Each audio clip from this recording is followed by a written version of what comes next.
Hi everyone and welcome to another Hero Arts video. This is Yana Smakula.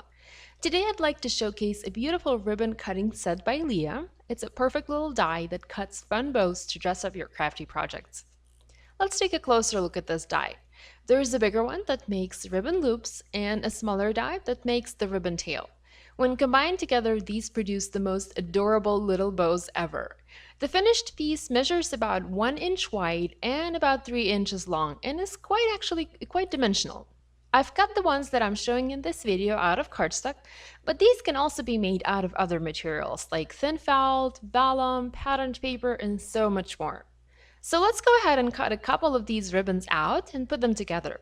I'm going to use a piece of yellow cardstock. This is not a very thick but not a very thin cardstock. I'd say something in between. And I'm going to tape both of my dies in place and send through my die cutting machine. And these dies work in just about any die cutting machine. So next, go ahead and pop the die cut pieces out. You see you have the bigger piece for the loops and the smaller piece for the ribbon tail. I've gone ahead and cut a bunch more of these using other colors of cardstock to create a number of colorful ribbons for my project today. I've picked Halloween colors for this project, but this die will make cute bows for just about any occasion. You can cut the ribbon in red and you have a festive Christmas element. Cut it in pink and you have a gorgeous Valentine's Day piece. Cut in green and use it for St. Patrick's Day, and the sky is really the limit here. Let's put these bows together. I like to use little wooden clothespins or pegs to hold the ribbon piece in place while the glue is drying. This way I don't have to wait for each and every piece to dry and can work a little faster. I also like this dual tip glue pen. It really helps me to keep my fingers nice and clean while I'm working, and it also holds well.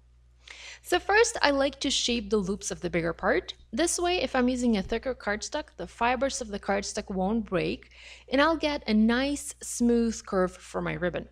Here's an example of the bow where the cardstock sort of broke on one of the loops and I've lost that beautiful curve. So go ahead and add a little bit of glue to the narrow center of the bigger part and bring the side to the center to create a loop. Next, press down and either hold with your fingers for a little bit for the glue to set, or use something like a binder clip or a paper clip or a clothespin to hold it. I like to use something to hold this piece in place. This way I can continue working and don't have to pause and wait for that piece to dry. So again, add glue in the center, bring the side to the center and create a loop. Super easy.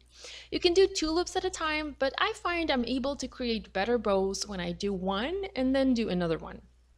So once the glue is dry, and that only takes a couple of seconds, I like to bring the other end to the center where I've previously added a bit of glue to form a second loop.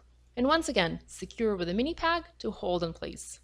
There's absolutely no need to add a lot of glue. A little drop is more than enough, and any paper glue will work for this if you're working with paper. Glue dots or double-sided tape might work well if you're using patterned paper, but for cardstock, I prefer to use glue. And I like to work in batches. I like to make a couple of ribbons at once. It's kind of much faster than making one ribbon at a time. So I would cut several elements and would then work on gluing all of them together at once.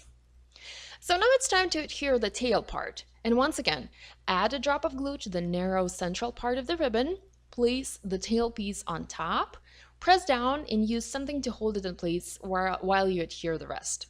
Now you can also mix and match the colors of the ribbon pieces. For example, you have a white bow and a red tail, which would actually make a perfect Christmas bow. Now, once the tails have been adhered, it's time to finish making these by folding the little pieces over to the front to create a pretty band for this ribbon.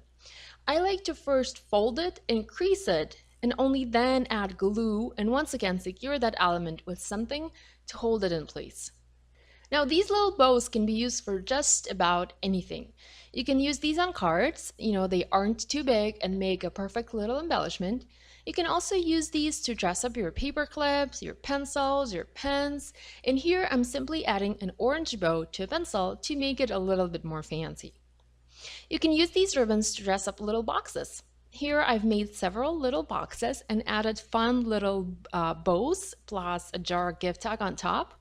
And here's a closer look at that gift tag. And let me show you how easy it is actually to make one.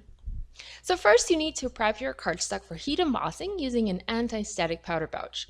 This will help to keep this piece nice and clean and will prevent embossing powder particles from sticking to places that they are not supposed to stick to. Next, use a jar stamp from the Winter Scene stamp set from Hero Arts. Ink it up using Versamark ink. It's a clear sticky ink that's perfect for heat embossing. Stamp your jar and go ahead and add a little sentiment inside the jar. I'm stamping For You from a different stamp set. It's Cheer Messages by Leah. Once your stamping is done, go ahead and sprinkle Hero Arts embossing powder, white embossing powder on top, and heat set it using Hero Arts heat gun. Now this jar image from the Winter Scene stamp set has a matching die, so go ahead and use it to cut this piece out and turn it into a little tag for your project. Add a cute little ribbon on top, some twine, a mini wooden peg, and a sparkly gem, and you're all set. The sky is the limit with a cute little bow like this one. Don't limit yourself by using it just on cards.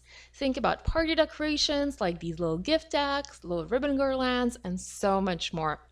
I hope you've enjoyed watching this video and I was able to inspire you to create. If you have any questions, please leave them in the comments section on YouTube or on Hero Arts blog. Thanks so much for watching. I'll see you next time. Bye!